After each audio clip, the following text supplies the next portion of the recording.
Hi everyone, आज हम start करने जा रहे हैं अपना एक इंटरेस्टिंग टॉपिक जिसका नाम है रिलीजियस और चैरिटेबल ट्रस्ट। अब हम देखने जा रहे हैं एक रिलीजियस या फिर एक चैरिटेबल ट्रस्ट और इंस्टीट्यूशन का टैक्स ट्रीटमेंट क्या होता है, इनका रजिस्ट्रेशन क्या होता है, इनकी इनकम क्या होती है, इनकी रिटर्न को फाइल करने की डेट क्या होती है। तो आइए एक बार हम इसका बैकग्राउंड समझते हैं, उसके बाद एक एक करके सारे प्रोविजन को पढ़ते हैं। तो जो हमारी ट्रस्ट होती है वो या तो रिलीजियस ट्रस्ट होगी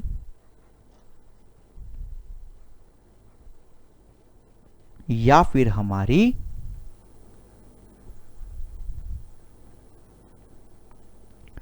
चैरिटेबल ट्रस्ट होगी। सर, ये रिलीजियस ट्रस्ट क्या होती है? रिलीजियस ट्रस्ट हमारी होती है मंदिर, हमारे मस्जिद, हमारे गुरुद्वारास, हमारे चर्च। तो अब हम देखने जा रहे हैं जो हमारे मंदिर होते हैं, हमारे मस्जिद होते हैं, हमारे गुरुद्वारा होते हैं और हमारे जो चर्च होते हैं, इनकी इनकम का टैक्स ट्रीटमेंट क्या होता है। सर, ये क्या कह रहे हो आप? हाँ, मैं सही। हमारे मंदिर का भी पैन कार्ड होता है, मस्जिद का भी पैन कार्ड होता है, गुरुद्वारा का भी पैन कार्ड होता है और हमारे चर्च का भी पैन कार्ड होता है। इनकी भी रिटर्न ऑफ इनकम जाती है, इनकी भी सारी अकाउंटिंग होती है, इनके भी सारे खाते मेंटेन होते हैं।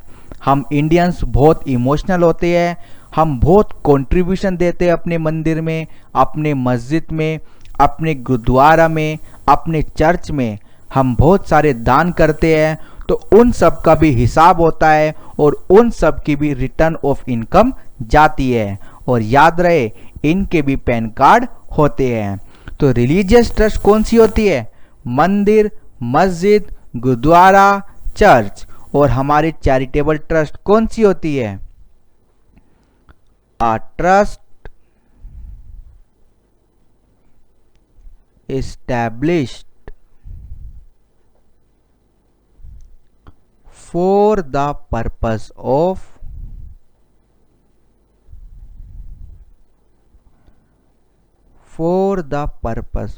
charity।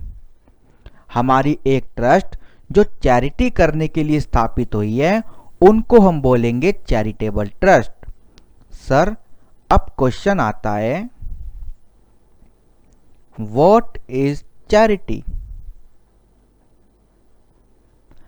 चैरिटी का मतलब क्या है? तो चैरिटी का मतलब आपको इनकम टैक्स के अकॉर्डिंग मानना पड़ेगा, वरना आपको कोई भी डिडक्शन नहीं मिलेगी। तो इनकम टैक्स हमसे कहती है आप कोई भी एजुकेशनल इंस्टीट्यूशन खोल सकते हो,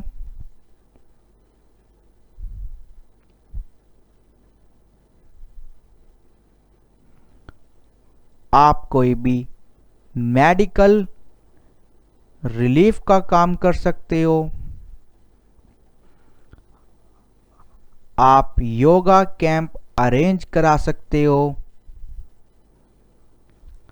आप प्रिजर्वेशन ऑफ मॉन्यूमेंट का काम कर सकते हो,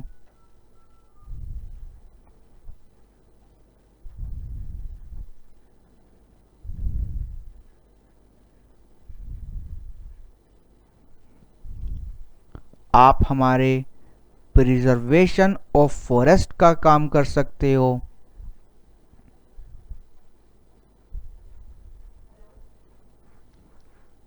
और जो भी इनकम टैक्स आपको टाइम टू टाइम बताए कि हम इसको चैरिटी में इंक्लूड कर रहे हैं, तो आप वे सब काम भी कर सकते हो। तो पहला क्वेश्चन तो हमको समझ आ गया कि हमारी ट्रस्ट या तो रिलीजियस ट्रस्ट हो सकती है या हमारी ट्रस्ट चैरिटेबल ट्रस्ट हो सकती है। सिर्फ दो ही तरह की ट्रस्ट का जिक्र इनकम टैक्स में किया गया है। तो रिलीजियस ट्रस्ट कौन सी निकली? हमारे मंदिर, हमारे मस्जिद, हमारे गुरुद्वारा, हमारे चर्च, तो इनको बोलते हैं रिलीजियस ट्रस्ट। और चैरिटेबल ट्रस्ट किनको बोलते हैं? A trust established for the purpose of charity. और चैरिटी का मतलब भी हमने देख लिया। अब बात आती है इनकम की। Income oblique received of such trust. अब जो इनकम आती है फॉर रिलीजियस ट्रस्ट,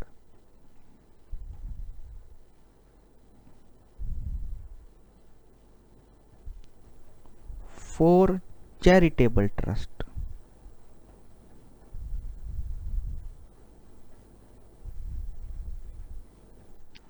तो जो भी इनकम, या इनकम ना बोलो तो रिसिप्ट, और रिसिप्ट भी ना बोलो तो आप बोल सकते हो inflow.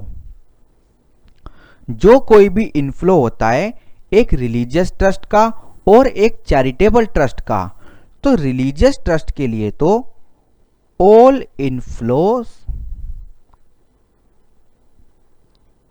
Are taxable at the rate slab rate. तो all inflows are taxable at the rate slab rate.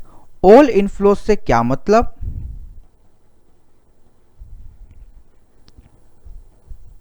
All inflow से मतलब है डोनेशंस और अदर इनकम। और डोनेशन में भी दो तरह की डोनेशन आती है। एक आती है एनोनिमस डोनेशन,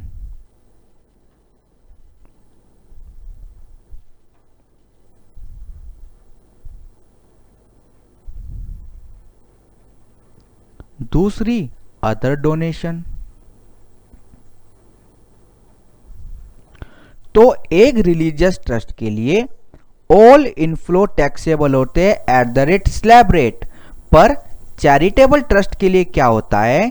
चैरिटेबल ट्रस्ट के लिए जो हमारा ये अमाउंट है, कौन सा अमाउंट? एनोनिमस डोनेशन, ये एक पर्टिकुलर लिमिट तक टैक्सेबल होता है स्लैब रेट से, पर उस लिमिट से अगर ज्यादा आपने एनोनिमस डोनेशन को लिया तो वो टैक्सेबल होता है 30% से। सर ये एनोनिमस डोनेशन क्या होता है? ये एनोनिमस डोनेशन होता है गुप्त दान।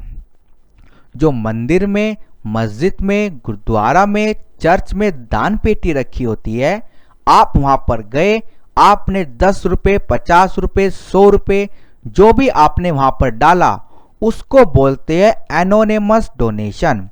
सर एनोनिमस डोनेशन इसका नाम कैसे हुआ? क्योंकि जो दान पेटी में पैसा गया वो पैसा नहीं पता किसने दिया। आपने ना तो उस पर कोई नाम लिखा, ना ही कोई पर्ची लगाई, आपने अपनी श्रद्धा से उस पे पैसा डाल दिया, तो वो कहलाता है एनोनिमस डोनेशन। और आपको ये बात याद भी होगी, जो हमारे दान पात्र होते हैं वो सिर्फ रिलीजियस ट्रस्ट यानी कि रिलीजियस प्लेसेस पे रखे होते हैं।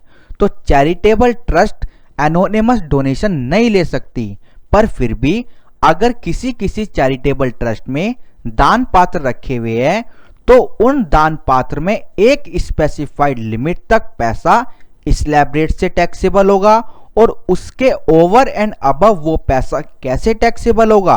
वो पैसा 30% से टैक्सेबल होगा। तो आइए लिखते हैं anonymous donation up to a specified limit. Specified limit क्या है वो हम अभी अपने थ्योरी प्रोविजन में देखेंगे। And other income and donation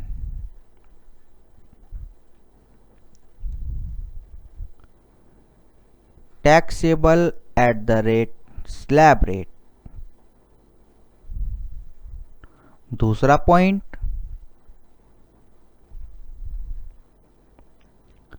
anonymous donation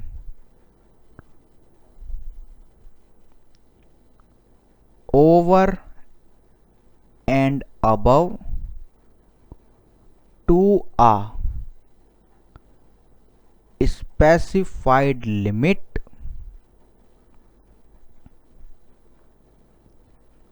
shall be taxable at the rate 30%। तो ये डिफरेंस है एक रिलीजियस और एक चैरिटेबल ट्रस्ट के बीच, क्योंकि हमारा क्वेश्चन प्रैक्टिकल आएगा तो हम तो प्रैक्टिकल बात पर ज्यादा ध्यान देते हैं, तो इस बात पर आपको ध्यान देना है। रिलीजियस ट्रस्ट के लिए जब आप क्वेश्चन स्टार्ट करो, पहली लाइन में देख लो ट्रस्ट रिलीजियस है या फिर चैरिटेबल। तो ऑल रिलीजियस ट्रस्ट के लिए सारे इनफ्लो, चाहे डोनेशन हो, अदर इनकम हो, कोई भी एसेट हो, कुछ भी आया, सब टैक्सेबल होगा eight the rate slab rate. और एक चैरिटेबल ट्रस्ट के लिए हमारी एनोनिमस डोनेशन एक स्पेसिफाइड लिमिट तक, प्लस हमारी अदर इनकम, प्लस हमारी अदर डोनेशन स्लैब रेट से टैक्सेबल हो जाएगी। और एनोनिमस डोनेशन एक लिमिट के बाद कितने से टैक्सेबल होगी? Eight the rate slab rate से टैक्सेबल हो जाएगी। तो ये था हमारा एक इनकम का ट्रीटमेंट, एक चैरिटेबल और रिलीजियस ट्रस्ट का ट्रीटमेंट। अब इनकी रिटर्न ऑफ इनकम कब जाती है?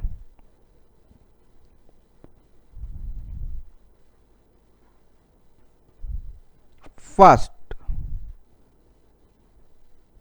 31st July of assessment year if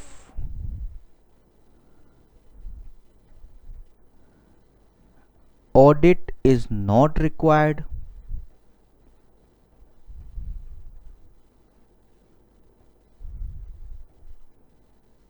और हमारी 31st October of assessment year if audit is required। अगर एक ट्रस्ट का ऑडिट नहीं हो रहा तो ड्यू डेट होगी 31 July of the assessment year. अगर एक ट्रस्ट का ऑडिट हो रहा है तो रिटर्न हो जाएगी 31 अक्टूबर ऑफ द असेसमेंट ईयर। तो ये ड्यू डेट आपको दोनों ध्यान देनी है। एक ट्रस्ट का अगर ऑडिट हो रहा है तो उस ट्रस्ट की इनकम हो जाएगी, रिटर्न ऑफ इनकम की डेट हो जाएगी 31 अक्टूबर। अगर एक ट्रस्ट का ऑडिट नहीं हो रहा तो हो जाएगी 31 जुलाई। और एक ट्रस्ट का ऑडिट कब होता है? जब उनकी ग्रॉस रिसिप्ट एक्सीड कर जाती है 2.5 लाख को। Yes, only 2.5 lakh. और कौन सी रिसिप्ट? Gross receipt. कोई भी खर्चा माइनस नहीं करने देंगे, कोई भी डिडक्शन नहीं लेने देंगे, कोई भी एप्लीकेशन ऑफ इनकम का अलाउंस नहीं लेने देंगे, नथिंग। जो भी पैसा आपकी पॉकेट में आया, आपकी दान पेटी में आया, आपके खाते में आया, अगर वो 2.5 लाख को एक्सीड कर गया तो आपको अपना ऑडिट कराना है, तो आपके ऊपर ऑडिट के प्रोविजन अप्लाई हो जाएंगे। मैं आपको बताऊं, एक ट्रस्ट को हम बहुत सारी छूट देते हैं, various exemption, various deduction, various allowance देते हैं। अगर फिर भी उनकी इनकम बच जाती है ना, तो ही उनका टैक्स आता है, तो ही उनकी इनकम टैक्सेबल होती है। क्योंकि जो ये हमारी ट्रस्ट होती है, ये अच्छे काम करती है, ये लोगों का भला करती है, तो इन पर हम आसानी से टैक्स लायबिलिटी नहीं लगाते। ये हमारे देश का भला भी करती है। अगर ये कुछ इनकम कमा लेती है तो भी हम उनको माफ कर देते हैं, क्योंकि हमारे देश में, हमारे इंडिया में काफ़ी एनजीओ है जो बहुत अच्छे अच्छे काम करते हैं। तो एक ट्रस्ट को, एक एनजीओ को हम बहुत सारी, मैं कह रहा हूं सर, बहुत सारी छूट देते हैं। वे छूट क्या होती है अभी हम थ्योरी में पढ़ेंगे। उसके बाद भी अगर इनकम बच जाती है ना तो इन पर टैक्स लग जाता है। तो ये था हमारा एक ब्रीफ इंट्रोडक्शन किसका, हमारा जो चैप्टर स्टार्ट होने जा रहा है रिलीजियस और चैरिटेबल ट्रस्ट का। इसके बाद हम अपने थ्योरी प्रोविजन को स्टार्ट करेंगे, देखेंगे बाकी के प्रोविजन क्या है। Okay, thank you so much.